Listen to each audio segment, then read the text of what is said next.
All right. There we go. I think we've got everything live and broadcasting and talking in all the right places. Who would have thought doing streaming stuff can be a little bit complicated at times? But I think we've got there. I think this is the first time one of these videos I've nailed the start. I may have just jinxed it. So let's jump on in and not muck around too much. Today we're doing... whoops, I mucked up my TikTok. Says we're doing, so my Twitch says we're doing Space Marines, but it's actually Astra Militarum today. So there you go. Can't be perfect. I did jinx it. I didn't get all the bits and pieces quite right.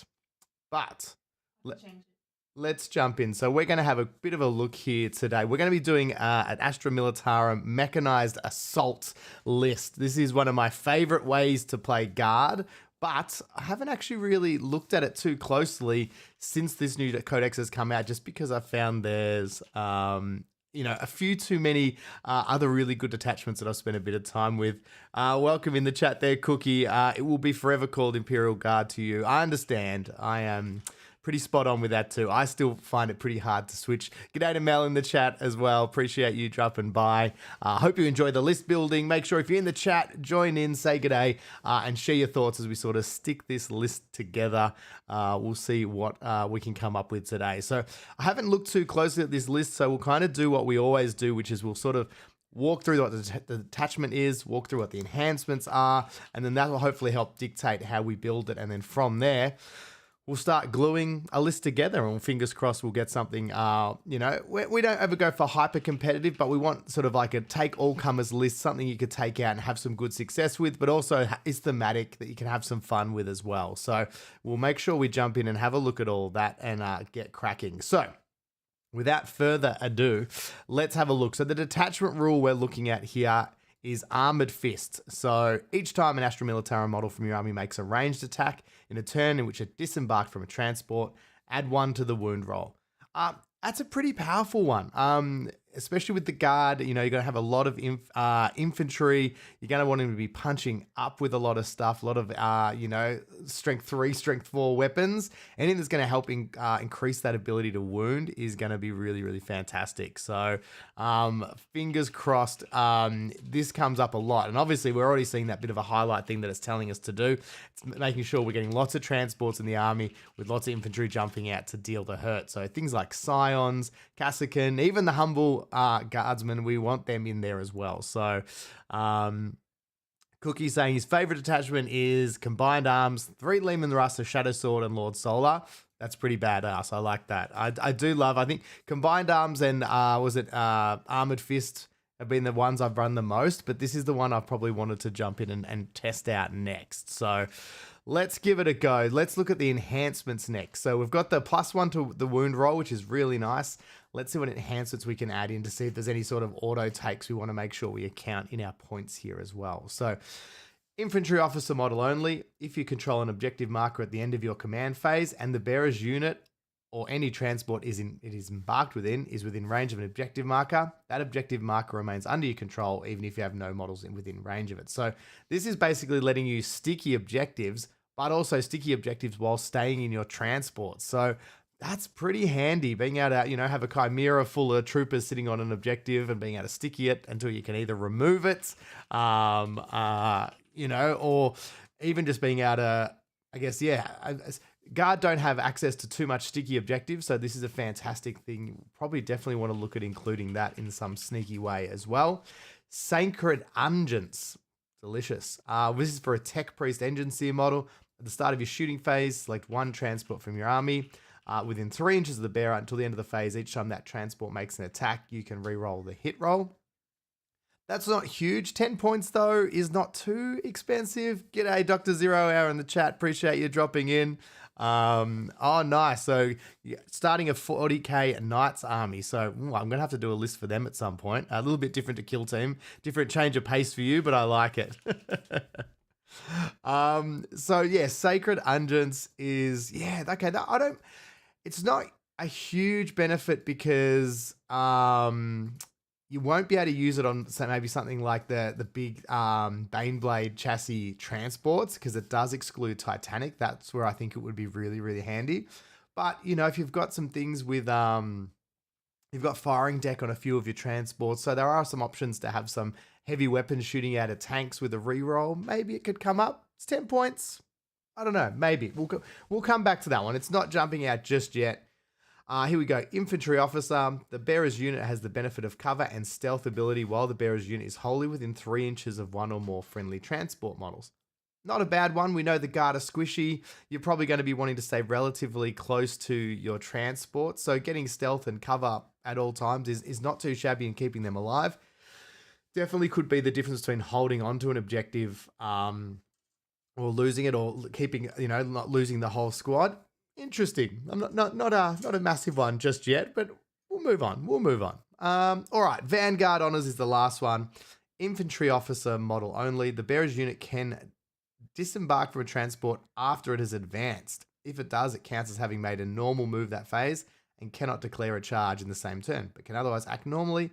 So that one's actually really good. Something like this, I think there's already this built into, I think it's Tauroxes innately have something like this where they can move, advance, and disembark. I'd have to have a look, but then being able to maybe drop this on something like a Chimera could be interesting. Could be interesting. So yeah, I'll have to have a look to see exactly how that ties in with some of the other models we're looking at doing. But yeah, it's a good way to get up, get out, put some firepower downfield straight away with that extra move that maybe your opponent was maybe thinking they weren't getting. So, I definitely like Dr. Zero Hours just suggesting in the chat, is there a possibility of using Aquilons to drop in and keep swapping out models from the transports and the drop troops? There's probably some shenanigans there, definitely, in terms of you could drop the Aquilons in, do some shenanigans, and then try to get them to safety of transports, and then sort of go again. So yeah, we'll definitely have a look at that, Dr. Zero Hour. It could be something there.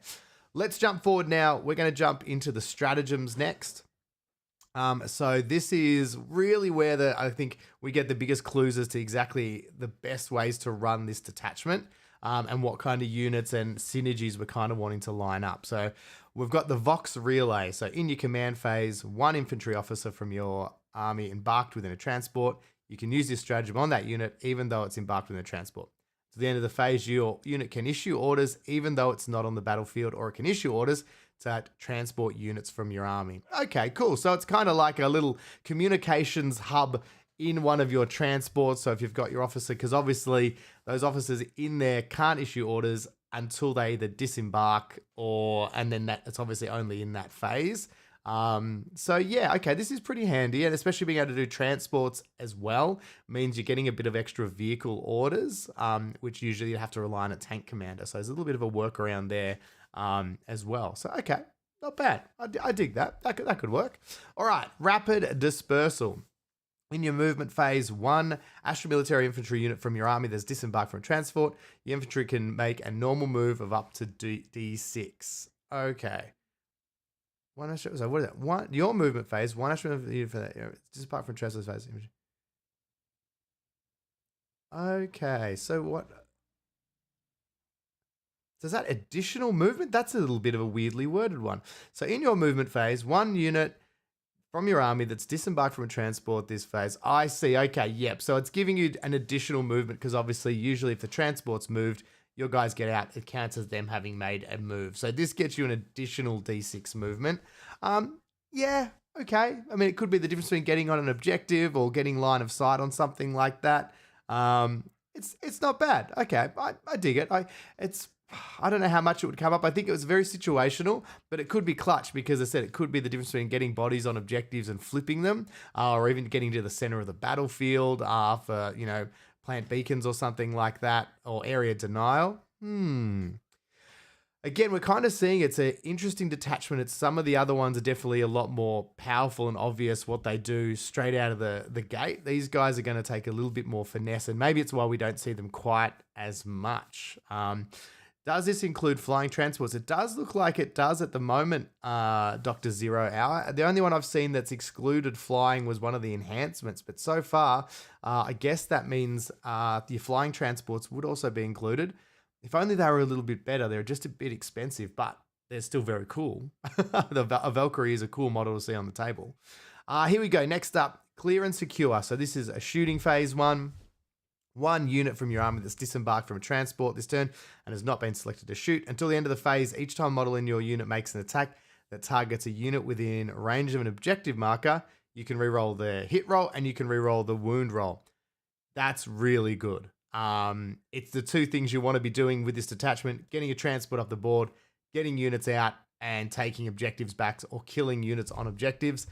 The guard really, really struggle to get rerolls. They don't have too much access to rerolls in any way, shape, or form. So any way you can get that, it really, really lifts them. So clear and secure is a primo strategy. That's one we're definitely stratagem. We're going to be working around that 100%.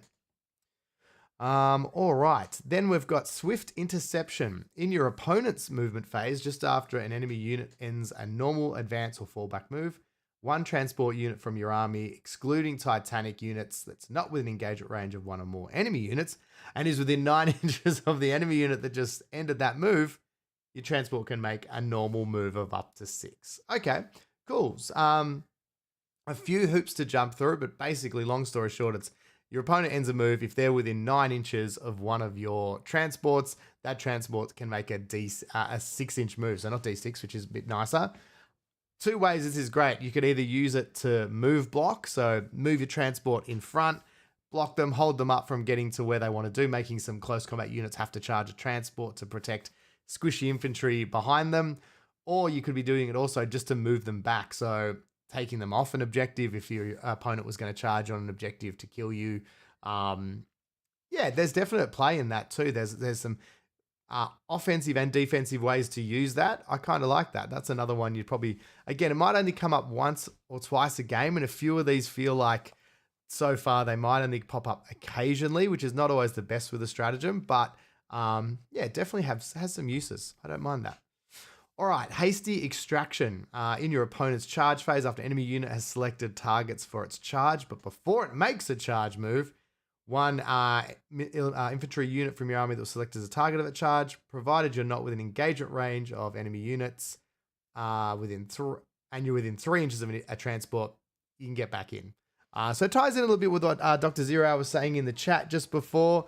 That ability to maybe drop a unit in, do some shooting, and then when your opponent goes to retaliate, you jump in and hide in a transport. So there's definitely some tricks there. And yes, it does reminiscent of some GSC and Firestorm transport shenanigans, just with the lighter bodies. Yeah, okay. I like it. So yeah, that one, again, situational, but there's great opportunities there for you to have dumped infantry out, fired all your guns, you're about to cop the counter charge, you jump back in the tank and either survive it out in there, or they have to kill the tank and your infantry survive. So yeah, survivability is nice, especially considering some of the units we might be using, like Kassakan, Tempestus Scions, you know, that you want to hopefully get more than one round of shooting out of it. So not too bad. G'day, Papa Kraken. Thanks for joining us. Don't stress, you're not too late, mate. We're just getting started. We've just been going through. We're doing a Mechanized Assault list today. We've got the Armored Fist. We're just going through the stratagems and the bits and pieces before we start building, so that we can, work out exactly what this detachment meant to be doing. So thanks so much for joining in, mate. All right, then we're last but not least, or might be least, I'm not sure yet. Move out. End of your opponent's turn, one unit from your army, provided you're not within engagement range of an enemy unit, and every model in your unit is in 3 inches of a transport, it can embark within a transport. Okay, so another way to get back into your transports. So interesting to have two that are so similar. Obviously, one's at the end of the opponent's turn, so I guess the benefit there is you're going to start the turn with the ability to next turn zip around straight away. Whereas the other one is obviously in the charge phase, it has to key off that charging. But it is an interesting one that both of they're very similar. There might have been a way that you could have just made it that it could have either been at the end of your opponent's turn or their charge phase, and made it one. But that's all right. Obviously, just increases your maneuverability, because it might mean you've dropped off last turn, shot, survived the counter strike, jump back in their transport, and next turn you're ready to move on to the next objective or the next target. So yeah, Well, Papa Kraken, hopefully we'll be able to help you fill in some of those knowledge gaps. I mean, I'm going to do my best. No guarantees, but we'll try. We'll definitely try. All right, so there we go. So we know now the big things we're looking at here. We're getting units that are going to be able to punch up thanks to the add 1 to the wound roll when they get out of the transport. There's a couple of stratagems here which I do like the sticky objectives in bold leadership. You've also got things like Vanguard honors here as well, which could work on bigger transport or even smoke grenades just for a bit of survivability if we've got a spare 10 points. We know we really want to build around this one here, Clear and Secure, which is getting a unit that can disembark from a transport and light up an enemy unit with full hit and wound rerolls when they're on an objective. So I like that one. And then there's movement shenanigans ahoy with the move out, hasty extraction, swift interception. We've got lots of movement play. We're like a slightly slower, less elegant Eldar in some respects there as well. All right. Well, let's jump in now. Let's jump into the list building itself. So if you haven't seen this before, this is called New Recruit. It's just a web-based, browser-based list building. It's up to date. It's super easy to use, and I really, really enjoy mucking around with this one as well. So feel free to jump in and give it a crack yourself. But this is where I build my lists. If you do like the list and you want to check it out later as well, all lists will be available on the Discord as well. So the 3 still in Discord, so you can always jump in and steal the lists there to test them out or tweak it yourself as well. All right. So let's have a look here. So when we're starting to build our lists, there's 3 main things we need to do. We need units to kill things, not kill themselves, kill things. We want to be able to hold primary objectives, and we also want to be able to score secondary objectives. So they're like the 3 tenets that as we put units in, we're wanting to cover and make sure that we're getting really strong coverage across those 3, because that way we'll always have a reasonably competitive list. You can always skew it, towards your playstyle, but for myself, I always like to be able to at least be functional across those 3 sort of sections of the battlefield. So, where to start? Well, let's have a quick look at, we've got our vehicles and our transports. Where are they? They're going to be, are they listed separately, battle line, or are they just in with vehicles? Here we go. Dedicated transports. Okay, so these are our 3 main ones. Now, we do have super heavy options with transports for this list as well. So there could be something interesting. I think it's a Stormlord is the one with the big cannon and a huge amount of guns and a huge storage hold. But I'm not sure if that's going to be the one for us today. We might stick with a bit more vanilla stuff, because I'm also trying to look at, I try not to over spam things too much. Like, not everyone is going to own, say, 6 Tower Oxes. So you might go, that's the perfect build for this list, but that's probably unlikely that most punters own that many. You might have 1 or 2. So we try to put a bit of variety in the list as well, so it's more versatile and you can get a little bit more out of it as well. So the Tower Ox is one of my favorite transports in the Guard at the moment. They're still points-wise relatively not too expensive, 75 points, so pretty cheap.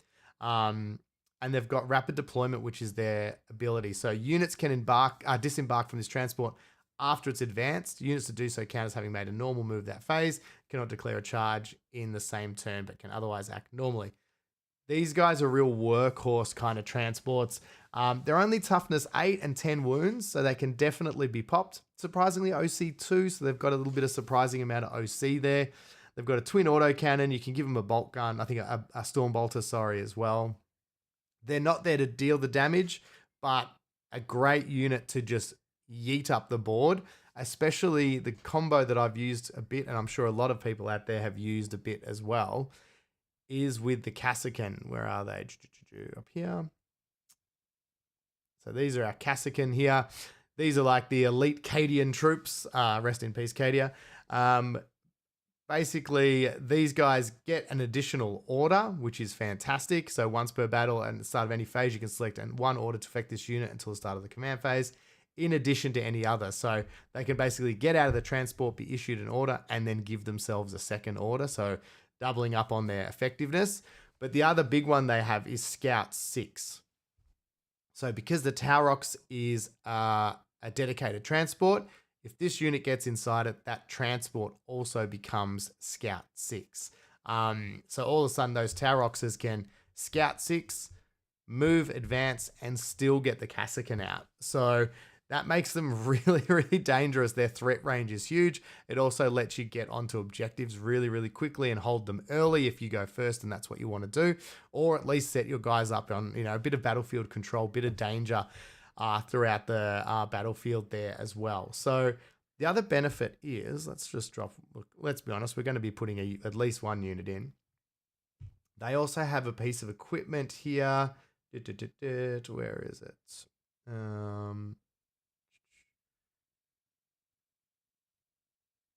Here we go, the Melter Mine. So if you haven't seen this before, once per battle at the start of any phase, you can select one unit within 3 inches of the bearer and roll 1d6. On a 2+, that enemy suffers d3 mortal wounds or 2d3 mortal wounds if it is a vehicle unit. That's really good. I mean, you just get that for free as part of the unit. So whether that's you've advanced up the board, jumped out within 3 inches of something you want to kill, getting that bonus D3 mortal wounds out, and even doing 2d3 to any vehicles is pretty huge. So, and that's at the start of any phase. So same thing, you could save it after you've shot, the enemy advances into your grill, and then you can pop it then. So doing mortal wounds before they charge you in the charge phase. There's lots of ways to deal it out. So help deal out a little bit of more damage just before you get killed inevitably in close combat. So very nice, and makes your opponent have to be a little bit more wary about them. So we're going to put one combo of that in at the moment. We might end up with a second. We might also look at what we might do officer wise for that sort of stuff as well. One thing I want to look at putting in straight out the gate before I forget, I think it's a bit of a mainstay in any list that's going to have lots of vehicles, but having a Rogel Dawn commander, obviously it's a tank commander that can deal out orders. Being able to do that with the transports to get extra movement out of them, obviously make others shoot better, make themselves shoot better. You can do 2 orders per turn with the tank commander, and it's a Rogel Dawn. They're a really good tank. I think most guard lists shouldn't really leave home without at least one of those in the list. I think the better combo at the moment too is taking the oppressor battle cannon, the oppressor cannon and the coaxial as opposed to the double, and then I always load it out with melter guns because if I'm being honest, it's always going to get closer to the enemy than it probably should. So I think that's a good way to look at it. Load it up for tank hunting or elite infantry that are going to be coming for it. A lot of people will probably want to give things like the castigators or Gatling cannon a go. I go the pulverizer cannon again just because I like all anti-armor killing is what I'm about when we're putting in the Rogel Dawn. So there we go. So that's going to give us some tank orders straight away because we know we're going to have a lot of transports. We might even look at a second one. Again, once we get a little bit further through the list as well.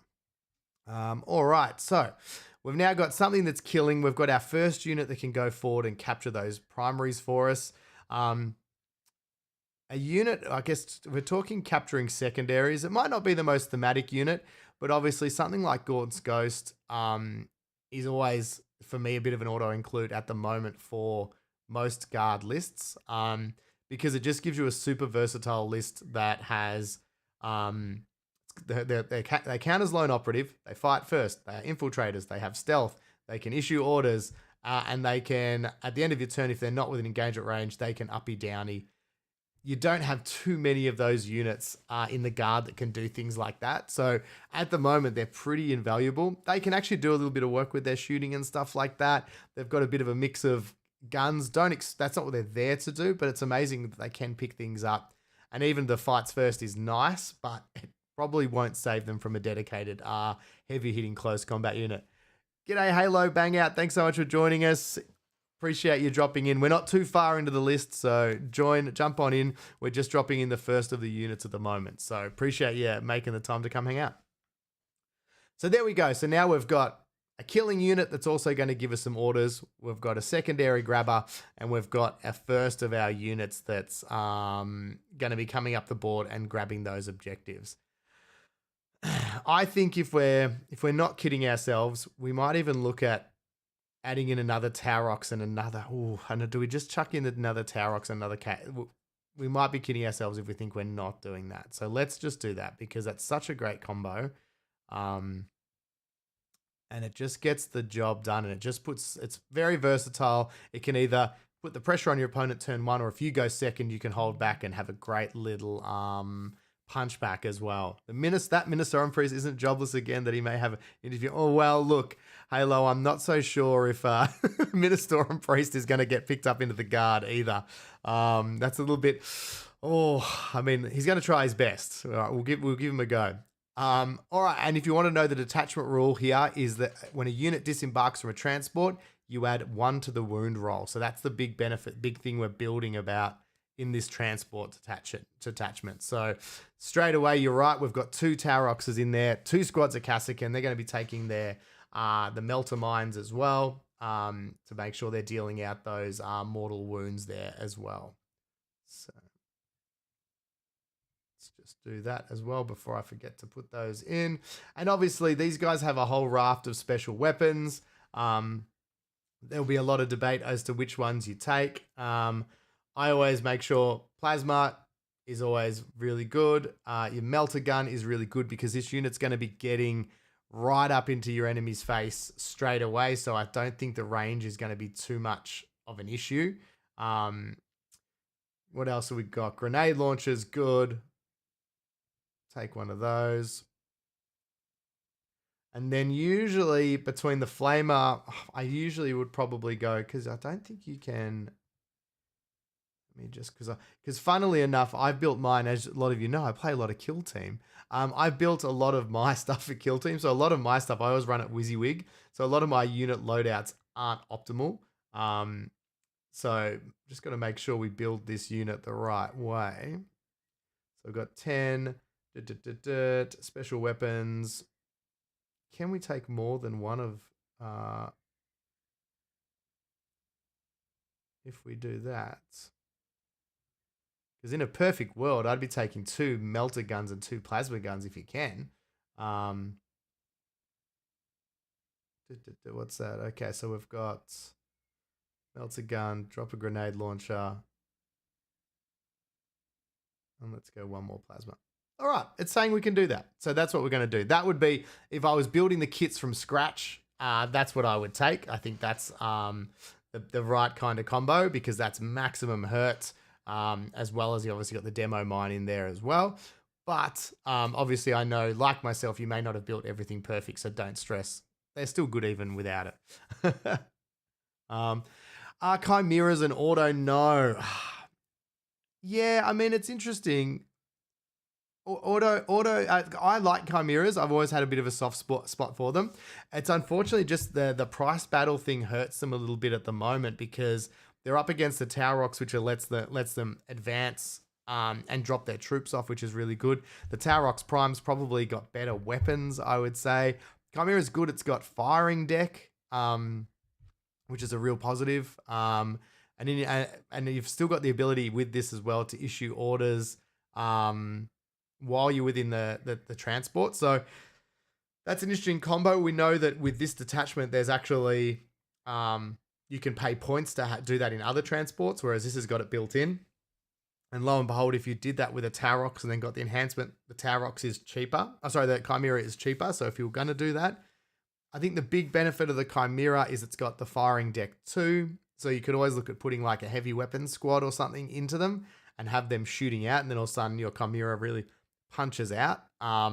Loaded up with flamers, as you just said there, you can give them a great Overwatch threat. They're literally like... budget hellhounds, which isn't a bad thing as well. So yeah, they're not bad. And obviously they've got the extra pip of toughness. They've got an extra wound.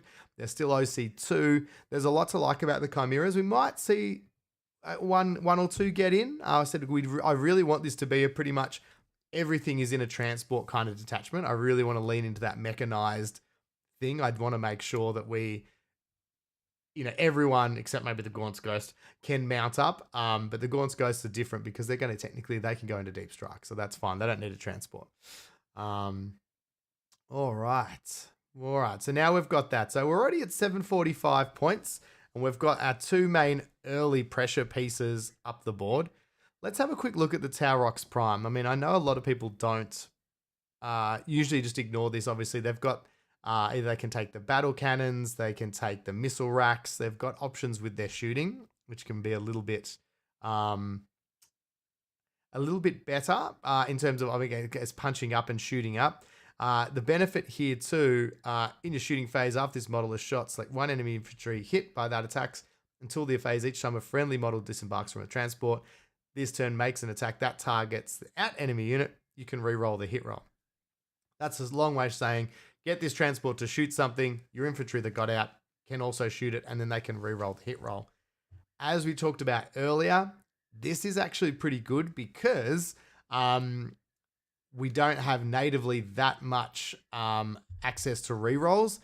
And if we do have this one stratagem, which you talked about, which is clear and secure, which is fantastic, only one unit can really be using that per shooting phase. So that's probably going to go on your biggest hitter, your biggest striker, or something that like the Kassakin that's in a normal Taurox that won't get this rule. This lets these other units still get those hit rerolls. And as we know with Guard, that's probably one of the big drawbacks is that a lot of times they're hitting on 3s or 4s and not getting much support. A bad roll can be a bad roll. When you're shooting things like melters, plasmas that don't have a bunch of shots, everything needs to count to really get it through. So definitely not a bad way to start there. If maybe we look at some of those with some Tempestus Scions could be really good as well. It gives you a combination then of a bit more fire support and another bunch of heavy hitters. And we can even then look at giving them things like the Tempestus command squads, which is going to give us access to more orders for units who are spreading out a little bit more. Good point, Halo Banger. We do need to look at who's holding the home objective. We definitely have to think about something to sit back on the home objective as well. So, and they're a good unit too, just to be annoying for your opponent's backfield objective if you can reach it as well. All right, so let's do that. I reckon let's pop in another transport of let's go do 2 Taurox Primes. We're going to go 2. We'll go hard. I love it. As I said, I'm not going to spam things. We've now got 4 Tauroxes. But it is a transport thing. We have to make some, we needs must at times as well. So in terms of the main guns here as well, we're sort of tossing up. A lot of the time I like the missile launcher because it gives you a pretty versatile type of gun. It's twin linked. You've got the frag, you've got crack.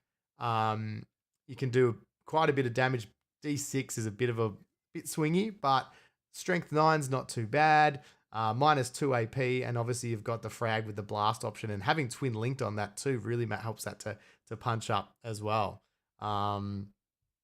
So I think that's pretty good. We've obviously got the Gatling cannon, which would be good for horde clearance, but again, it's got no AP. It's got devastating wounds with twin links, so you could fish 8 shots. Yeah, I just don't quite see that. And then you got the battle cannon here, D6 attacks, strength 8, not bad, -1, but with how prevalent cover is in this new one, it might not be the one. So I'm going to say missile launcher is going to be the way to go.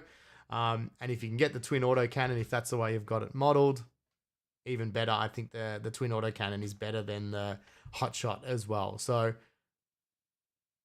g'day Black Sword. Thanks so much for dropping in, mate. Appreciate you dropping by to have a look.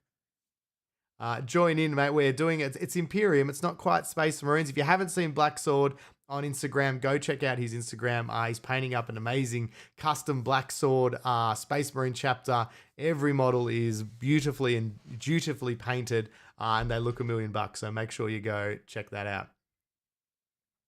Halo Bang Out, we will be looking at some Lehman Russes to get in because, yes, we need to get some of those bonuses stacking and some benefits stacking as well. And the Vanquishers are great. There's also a couple in there that can help give buffs and benefits to everyone else, which we'll be looking at. So more tanks on the way, definitely. This is helping to provide our base for our shooting and our objective grabbers, if you will. In saying that, let's look at the Tempestus Scions that are going to go in. I'm just going to go 2 squads of Scions, and then this might be a bit expensive, so we might revisit it if we're looking at trying to cut back a little bit, and then 2 command squads. That really makes these Tempestus guys hit super hard. Obviously, they get out of the transport.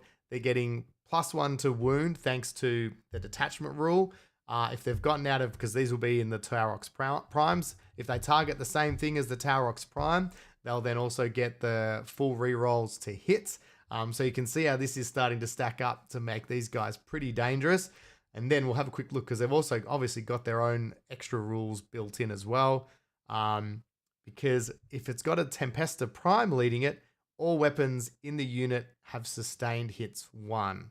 So you can see things are starting to look pretty good. That's now sustained hits 1, re-rolling hits, and +1 to your wound roll. And in these units, they're basically just heaps and heaps of special weapons, or even your hotshot lasguns are already at AP -1, which is unusual for a lot of lasgun guard weapons. So you can really start to push through a lot of firepower. Plus, there's also obviously access to things like by having the Tempestus Prime, you can also do orders. So you can be improving these guys' chances to hit once they get out of the transport. So all of a sudden it's hitting on 2s, re-rolling, but we can see the way it starts to stack. So an assassin in the list. Yes, Black Sword. I definitely think a Calidus assassin could be a good one potentially in this list as an uppy-downy option, especially if we get squeezed for points. I have to double check what they are comparative to Gaunt's Ghost, but assassins are always worth having a look. Yeah, Halo Banger also mentioning about Lord Solar. Always a good take with helping with CP economy for sure with Lord Solar. I haven't considered or looked at it just yet, but I think we'll definitely have a look at that. As Solar's quite expensive points wise, and if we can get enough orders through things like smaller little command squads, I might lean that way. But I definitely, I definitely think there's definitely worth having a look. All right, so obviously now we've got those Scion squads, and then obviously the other benefit too when you take the squad, these guys innately re-roll a wound roll of 1, and if the target is in range of an objective marker, you can re-roll the wound roll instead. So again, you can see another stack now. So now not only are you wounding +1 to wound, you're also re-rolling 1, or you're re-rolling the entire wound roll as well. So that's now what? Sustained hits, re-rolling the hit roll. Then we've got re-rolling the wound roll if they're on an objective, or re-rolling 1s, and adding 1 to the wound roll because they got out of a transport. Plus we add the order, which will hopefully mean they're hitting on 2s. That's pretty filthy. Pretty filthy. So these again are 2 units that can hit super hard. The one thing you do need to know is all 4 of these troops, even with the shenanigans we've got with the things to get back in transports, we need to hopefully get good at using those because these guys can't take a hit back. They can definitely deal one out, but they're going to get absolutely smashed once they get hit back. So you do need to be very, very aware of that as well. Next up, one thing we wanted to look at, and Halo Bang Out in the chat mentioned it earlier, we do need someone to guard the home objective. My favorite is, as we chatted about, a simple, humble squad of just mortar guys. It can sit back there, pop the mortar, indirect fire. Don't expect it to do too much damage, but if your opponent's got cheap chaff there sitting on units, firing these each turn into that, you'll definitely start to whittle them down. So definitely worth it. Super cheap. Nothing fancy. They don't really need orders to function. If you do give them an order, like you can have an extra way to hit, like something like my favorite thing at the start of the game is start Gaunt's Ghosts next to your mortar squad, because you know you're going to uppy downy the ghosts early anyway, and he can give them an order, make them hit a little bit better for one turn. You know, that's something. And then he can nick off, and then they never get an order again for the rest of the game. But hey, it's a nice turn 1 thing. All right, we're at 1300. Probably the next thing we need to look at now is, because already we've got 4 transports and a tank commander. So we've got 5 tanks already. And we need a lot of orders to make that Obviously we could look at options like we mentioned before with Lord Commander Solar. He is quite expensive. Solar Leontis, he's 150 points. A tank commander, we're looking at 265. So it is interesting. Do we want to look at pumping out more orders that way? Because obviously using Leontis, he can order, I think, pretty much all units except for super heavies. Yeah, so he's a little bit more versatile in terms of who he can order to. Voice of command, let me just double check. Yeah, so he can order to everyone. But I just don't know about those points. Let's quickly look at the tanks. I want to add some more tanks in. We'll come back. We're gonna look at the leadership and the benefits of making sure we've got enough orders from the get-go. The two tanks I really like to add in, one is a Hellhound, and we talked about the Chimera being a cheaper version of a Hellhound at times. Bacon Golem, choke the battlefield with tanks. Yes, that it is the guard way, and that's the plan. It's all transports. The infantry are just there to get out and get back in again. But we want the battlefield to be a car park for sure. All right. So with the Hellhound, what we're looking at here, the benefit to taking one of these, if it shoots at a unit until the start of the next shooting phase, that unit is scattered. While a unit is scattered, it cannot have the benefit of cover. This is a great one because a lot of the weapons we do have access to might be AP1, AP none, low AP, or even if they're AP2, always going back down to AP1 really, really hurts us.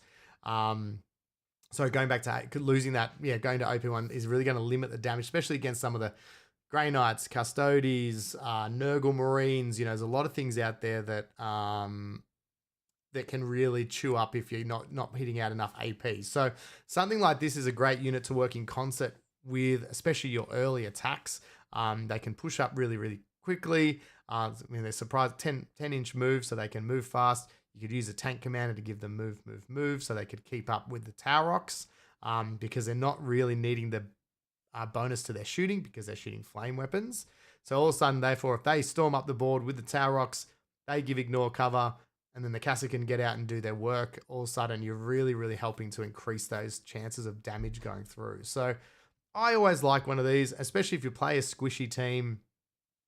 The other benefit here is too Overwatch. It's a great Overwatch threat at all times. You're playing something like Gene Stealer Cults, Eldar, as long as I don't use their annoying little stratagems. Harlequins, a lot of other ones. Anything where you can get a consistent Overwatch threat, even if it's just the threat of it, it's very, very nice. What's this? Oh, okay. So Lord Solar can order Baneblades again. So he did get re-FAQ'd. That's an interesting point there. I would love just to build a big list all around super heavies, but it would not be able to move out of its deployment zone. All right, so that's the Hellhound. That's the next one in. Next up is, I think it is, let me just double check because there's so many Lehman Russes. We've got to make sure we get the right variant here. No, that's not the one. Not the Executioner, not the Demolisher. Is it the Eradicator? No, it's not the Eradicator. Exterminator.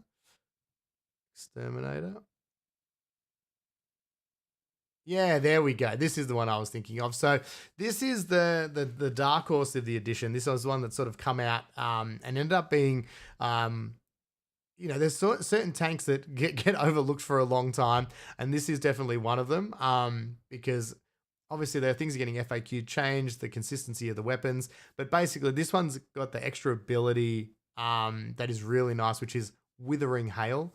So in your shooting phase, after this model is shot, select one enemy unit hit by one or more of those attacks with its main weapon only. Note that as well, that you can't do, be firing out the sponsons and doing all the extra stuff. Has to be the main weapon. Until the end of the phase, each time a friendly model makes an attack that targets that unit, improve the AP by 1. So again, this is another great stacking benefit for what we're trying to do with our other tanks, as well as our infantry getting out. Having extra AP against any unit on the battlefield is great. las guns at -2 AP, all of a sudden lots more bits and pieces are getting through. So I think it's quite potent. I really, really like that one. And now Exterminator Autocannon is no slouch. It's still 4 attacks, hitting off 4s. It's got rapid fire 4. So all of a sudden, if you're within half range, which again, this list is encouraged to shimmy up the board and get hustling. Twin linked on the wound. It's strength 9. So it's not super powerful, but you've got twin linked. And damage 3, AP 1. So it's super consistent. It does obviously suffer from its own shortcoming that its ability covers, which is it gives it extra AP 1. But obviously that's only for other units. If it could pump itself up, that would be fantastic. Or, hey, get 2 of them working in concert. But yeah, I really, really like these. And obviously then you could look at how you load it out. Obviously the las cannon in the hull, you chuck a hunter killer missile on it. The sponsons is a bit of a personal preference. I go a lot of the time the plasma cannons just because they're versatile, but multi-melters have their own space as well. Even heavy bolters, like everything it can work in the right space. I prefer the plasma though because I like the way you can punch into multiple targets. Multi-melters obviously just have that 18-inch range, whereas the plasma guns give you a bit more option, giving up to 36. You can supercharge, and who doesn't like to blow their tanks up a little bit as well?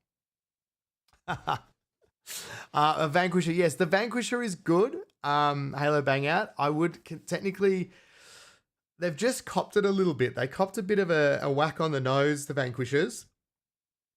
And the Vanquisher, because it's one shot, that's the big hit on the nose. I love it. It's probably my favorite. I took a list with this to Arc this year, and I had a Vanquisher in there because just the threat of the one shot, strength 18, -4, D6 plus 6 damage is crazy. But it's one shot, and there's just so many invul saves out there, which is really upsetting because it just takes all the fun away from this great unit.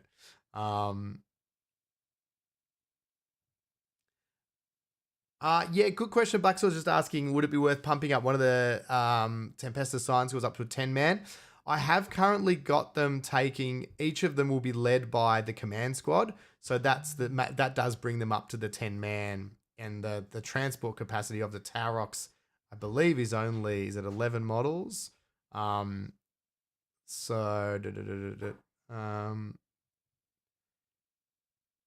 Up to 12, yeah. So with the command squad and the boys, they are technically all 10-mans.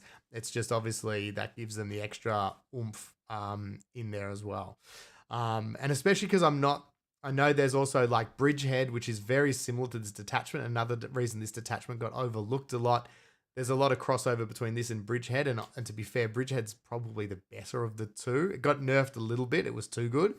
But yeah, and just trying not to have too much of the same unit, but you could definitely be jamming even more Scion units in here as well. Cool. All right. What else have we got here? Another good little unit that I like to include, just because they're quite cheap I think it's 55 points. No, sorry, not 55 points. Oh, no, it is 55 points. Apologies. 55 points. Scout Sentinels. They help you target an enemy model within 18. You get a hit of a reroll of 1 against it, which is nice. So this can help support your tanks, which may not innately have that much access to rerolls. So if your tank commander makes a tank hit on 3s, which is nice, and then you can make it that target you reroll 1s against. Very, very good. They've got Scout 9, so again, they can push up the board early, do a bit of cheeky move blocking to help your transports or distract the enemy. They're only toughness 7 wounds. They will die if, a bit of concentrated fire heads their way. But I still really, really like them, and I think you should definitely always at least include 1. Points dependent, I think 2's also an option. I just really like them. I said it's 55 points for a little skirmisher unit that can go cause some trouble, get up the board early, even just score a secondary before it gets blown up for 55 points. And again, you can equip it with a hunter killer missile, sentinel chainsword, swap out the multi-laser, give it like a plasma cannon or a las cannon. they're kind of annoying, and amazingly at the right time, they can do a little bit of work if they get left alone, because often with the way this list is going to work, your opponent's going to have a lot of threats to deal with. So Halo bang out, maybe 2 vanquishes. Yes, that would also work. Oh, geez, that's funny. I like it. Awesome. All right. So 1660. Now, we did look at, obviously, we were saying the one that we did like was the bold leadership back here. This is the one that lets you sticky an objective for your commander. So what we could look at doing as well is it might be a bit throwaway, but you could look at something like Acadian Castellan and pop him onto one of the units of Cassican, because then he'll obviously be able to give them, they obviously get access to one order. He could give them a second order when they disembark from the transports. And also gives them sustained hits. So all of a sudden your Cassican are shooting even better again. We're getting sustained hits, so we're potentially, hopefully, knocking out more shots, which is fantastic. It also gives the unit, and this, I don't know how often this would come up, because usually speaking, if a guard unit, even Cassican, gets charged, you usually die or you lose a lot of units. But this also still gives them the ability to fall back and shoot after that. So there's some potential there if maybe they got tagged by something that didn't hit them that hard, or something that multi-fought across, they multi-charged and killed the transport and didn't put as many guys in the infantry. Could definitely come up to infantry orders. And then obviously, as we just said, we can then also look at giving that enhancement, which is bold leadership, I believe it was right. Yep, bold leadership, which now means that one of those Tower Roxes can hoon forward, get an objective, sticky it, and then potentially move off if your enemy doesn't address it. Or, yeah, you've got options. So I don't mind that little combo. You could even potentially look at putting another Castellan at 55 points on the other squad. So you've got 2 of those real hard hitting. The catch is that it is quite an investment of points. And if I was going to drop something, it might be that. Black Sword just saying 55 points and 2 OC. They were quick to take an objective marker in a type board 2. What was their movement? So that was the Scout Sentinel we're talking about there. They are pretty quick, 10-inch movement. And again, if you're not really, they've obviously got the Scout as well. So they're going to be scouting 9 inches with a 10-inch move. So you're right, they're going to be able to get up there. And if your opponent's not paying attention, they can snag an objective really, really easy. And, force your opponent to come take them off it. And again, if that's working in conjunction with the Tower Roxes, we can see we're working here. We're cooking. We're in the kitchen and we're cooking. Now, the only other thing I was thinking that you could look at doing as well is, are you looking at doing something cheeky like a transport with a Bullgren squad just to hoon forward, sit on an objective and just be like, you got to kill us to get us off it. That could be, and then instead, if you blow up, say make it a Chimera, so it's a bit tougher, they blow up the Chimera and then it's Ogrins that get out of it. That could be pretty interesting. I kind of don't mind that. That could be pretty funny. Or are we looking more like, what else? The other option is we could look at just adding in another Rogel Dawn tank commander, because again, we've still got, now we've added even more. So we've got 2 tanks, 4 transports, and the Dawn. We've got 7 tanks. So our order efficiency is pretty low. Let's have a quick look at what that would do points-wise if we did that. As playing from experience, I took 2 Rogel Dawns to a tournament, 2 tank commanders, and it's a lot. They are very hard to deal with innately. Oh, that puts us 5 points over. Oh, think of the children. Oh, no. Well, that was fun in theory. We could add in a Vanquisher. Yes, we could definitely add in a Vanquisher. I mean, look, I'm not saying Vanquishers are bad. They are super cheap. For how cheap they are, even if their main gun doesn't do the work, you still get the sponsons and the other guns, and it's still a tank body that they've got to move. All right, because the other option here is if we really wanted that tank commander, we could look at dropping the Castellan, or at least just taking the enhancement off them, because it's whether or not the sticky is really going to be, because I just don't think they're going to survive. So what if we do that? I like the enhancement, but maybe we just don't need it. If we do that, and we do have other enhancements we could look at using. So that now means we've got 2 Rogel Dawn commanders. So that now means we're dealing out 4 orders per turn with those commanders, which is pretty good. We can't cover every tank, which is a bit of a bummer, but we can definitely cover the key ones, which is really, really important. We've still got 4 transports in the list, so we're definitely leaning into our transport, our mechanized brigade. Those 4 things are going to all hit really, really hard. And I kind of picture it's nearly in a bit like 2 waves. It's like the Taurox Primes, Tauroxes do it in the first turn. They probably die, get killed. And then the next unit up is the Taurox Primes. They then hit the next thing that tries to sit on objectives. So you've kind of got 2 rounds of that clearance. The only thing we probably don't have is, I guess I was going to say the ability late game to have infantry to out OC things. But if those missiles all hit hard and go off at the right time, then really by that point, you've probably rolled your Rogel Dawns into the middle of the battlefield anyway, supported by the other tanks. You're probably still going to be able to hold a lot of the board. You're still going to have the Gaunt's Ghost uppy downying to snag stuff here and there. And scoring, obviously, your secondaries.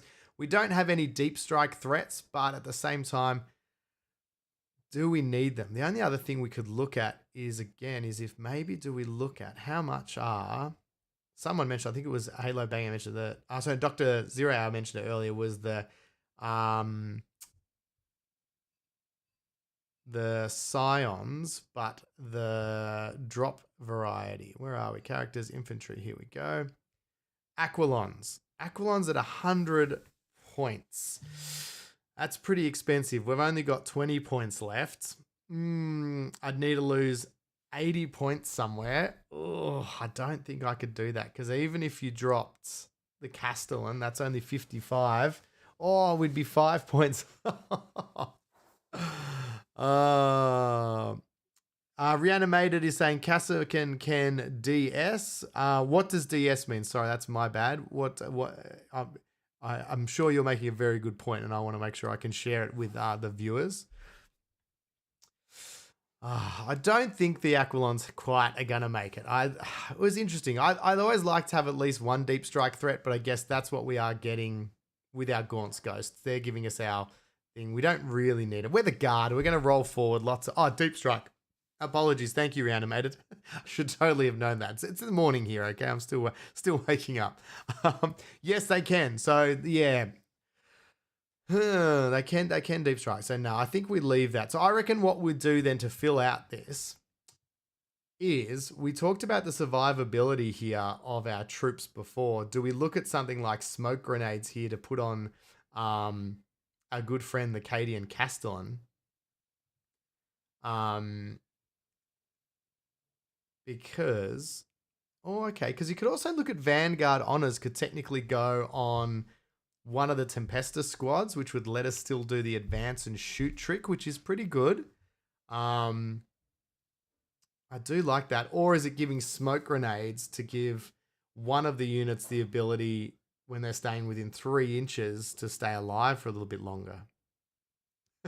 There's definitely a bit of vodka in this cup. It's my Pokemon Alcohol Anonymous mug. Yeah, still good. All right. Oh, so that's what we're tossing up before. We've got 20 points because we can't use the Sacred Engines, unfortunately. We didn't put an Engine Seer in, and I don't think I would want that one really in there anyway. So I think we're tossing up here between smoke grenades and Vanguard Honors, which is making a transport be able to advance and still dump off troops. So that would go on one of the Scion squads. Yes, Reanimated, the Castellan can already fall back and shoot, correct. So it's like, and it's also that thing is trying to protect a squad that's probably going to die anyway worth the 10 points? Or do we go, no, we want the Vanguard honors because we want to make those Scions even more dangerous, or at least increase their threat range? I think I'm leaning towards the Vanguard honors. I think you got to lean into making your stuff hit as hard as it can, so then the enemy can't kill you back. Whereas if we're relying on guard to stay alive to get a second shot, I just can't see it happening. So maybe that's what we do. Maybe we look at just, yep, I think I've answered my own question there, everybody. I think it's everybody can sit back down. I've done it. I've answered my own question. We're going to do that. So we'll pick one of the Scion squads here, and we'll give Vanguard honors. You can also be the Warlord too. I just realized. Oh, actually, wait. We'll probably make let's be honest. Let's make our Rogel Dawn the Warlord, because he's probably going to die the hardest. All right. So now that's got us 2 Rogel Dawns in, which I'm really happy about. And then we also get, so we've got, all right, you know what? It's review time. Let's walk through the list, because I think we might be done here. I think, obviously, chat, join in, tell me what your thoughts are, but let's walk through what we're doing here. We've got the Gaunt's Ghost. They are our secondary monkeys. Their job is to drop in, do objectives, do cheeky stuff, and then disappear back into Deep Strike. We've then got our Cadian Castellan, and he's going to be joining one of the squads of the Cassican. So there's 2 squads total of Cassicans. They're going to be hooning around in the Tauroxes. The Cassicans give the Tauroxes scouts, and then we now know that those 2 squads are going to be able to put out a whole bunch of firepower. They've got the melted mines, so their job is to get up the board quickly, put pressure on my opponent, and die gloriously. That's their thing. They're set and forget. Then we've got 2 Militarum Tempestus command squads. These guys, again, as we sort of talked about, are going to go in the primes, the Taurox primes. The Taurox primes are giving us some missile launchers, the twin autocannons. They're obviously shooting, helps to back up what the Scions are already doing, as well as all the stacks that we talk about, the innate rules of the Scions, the sustained hits from the from the command squad. Lots of, obviously, the benefit of what the Taurox primes give them with their shooting, and the benefit of the detachment as well. So there's a whole bunch of things stacking, letting those guys hit really, really hard. Unfortunately, hitting really, really hard maybe once. If we use our stratagems correctly, move out, hasty extraction, maybe getting a chance to do it twice. Fingers crossed. That would be the hope. I think the Cassicans probably only get to strike once. We might be able to get the Scions to do it twice. We've got 2 Rogel Dawn commanders. Their job is to provide the heavy anti-tank hard target shifting, and obviously they are also dealing out the orders to everything, so helping to make all the tanks more efficient, whether it's moving or shooting better. They're going to increase all those benefits across the team. All right. Oops, I don't know why. Look. They can be catechins, that's fine. The heavy weapons squad is going to be sitting on the home objective. They're just going to have the mortars. Their job is just to pump out mortars, bit of indirect fire, and hit weak, soft targets, and just generally be annoying. We've talked to Cassicans, we've talked to Scions. Our vehicle backup, we're going to have a Hellhound, which is an Overwatch threat. It can move quick and keep up with the Tauroxes, and also removes cover, so it will help make everything it's shooting at even more efficient in that phase as well. The Exterminator is our Lehman Russ variant. That's got the Exterminator cannon, which is making +1 AP for your rest of your guys shooting it at the same target as it. We've got the Scout Sentinel. This guy, obviously, I brushed it off a little bit, but obviously he is also a great secondary monkey as well. He can give guys rerolls against one target. Moves super quick, has Scout. So again, if your opponent's worried about other things, he's a great one to just keep shopping around and attacking, and hopefully being ignored, so he can just keep doing things. And then we talk through the transports. So if I had to say, are there any weaknesses in this list? Yes, there are. Um, it's probably secondary scoring. It doesn't have a whole bunch, like the Gaunt's Ghost and the Sentinel are probably really the only units. Everything else is designed to be putting in the work. But in saying that, hopefully, because there are so many threats, those units will be left alone to do exactly that. This is definitely a missile team. You're wanting to full send, hit your opponent hard, block them up into their deployment zone, and then any units that do get past the Tower Oxes and the infantry are hopefully then easily picked up by the 2 Rogel Dawns you'll have still waiting for them at the back of the battlefield. So I like this list. I think this is pretty good. I think this would actually be, I would and could run this. I have all the pieces. I think I'm going to have to give this a run to see if it actually plays like I think it will. Yeah, and I think it really embodies what we want. It feels like a full mechanized assault force. It takes full advantage of the role. We've got 4 different units that can take advantage of that wound roll. I said they're probably turn 2 and 3. It'll be really big. They might not come up as much sort of by the end of the game. You might feel a little bit like you don't have, you're not really leaning into your detachment rule that heavily because, of course, it's still relying on that getting in and out of transports. But if you do use that in conjunction with some of these stratagems, if you do use some smart placement with the Tower Oxes, you might actually be able to overcome what I said was a problem that maybe they can't, they don't stay alive. So I think, yeah, I like it. Clear and secure is huge. You're going to be using that a lot. You've definitely got some movement shenanigans as well with swift interception and stuff like that. So there's definitely ways to keep some of your stuff alive. And you can also look at, I forgot to mention again, Vox Relay as well. And now having that officer in the Tower Rocks, there's also potential to use this as well as with the Tempestus Scions, being able to issue orders from the tank as well. G'day, the Towzun. This is we're just wrapping up. We just made a mechanized assault detachment list over here in new recruit. So we're just recapping exactly what's in the list and how it's going to function. And looking forward to giving this one a crack on the battlefield.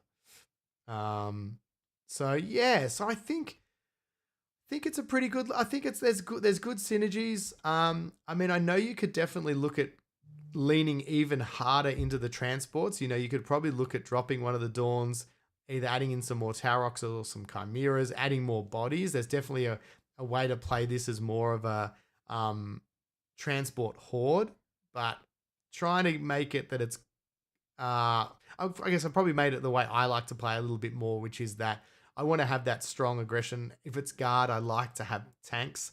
Nearly everything's got a transport. Nearly everything is mechanized in some way, except for the mortars, but that makes sense there at the back, and the Tanith, who are obviously the ghosts, are just dropping in and out. So I think thematically we've hit that point.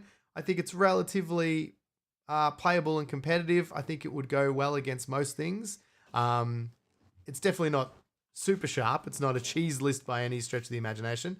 But yeah, I dig it. I'll make sure this list will go up onto the Threes to Wound Discord. If you haven't checked that out, the link is on the YouTube VOD for this video as well. So make sure you jump in there and join in the fun. You know, you can share your thoughts if you're watching back on the VOD later. Make sure you're commenting, liking, all that stuff too. Trying to do these videos weekly, and it's great to know if you guys are enjoying them. So I'll keep punching them out because I love talking list building. Let me know as well in the comments what you'd like to see, what other teams' lists.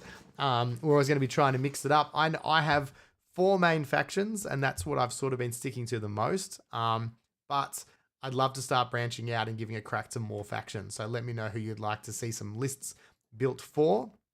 But yeah, that's it for today. Nailed it. Thank you so much to everyone in the chat. Black Sword, Dr. Halo, Reanimated, everyone dropping in, chatting. Mel for jumping in as well. We really, really appreciate it. It means a lot having you guys in here live.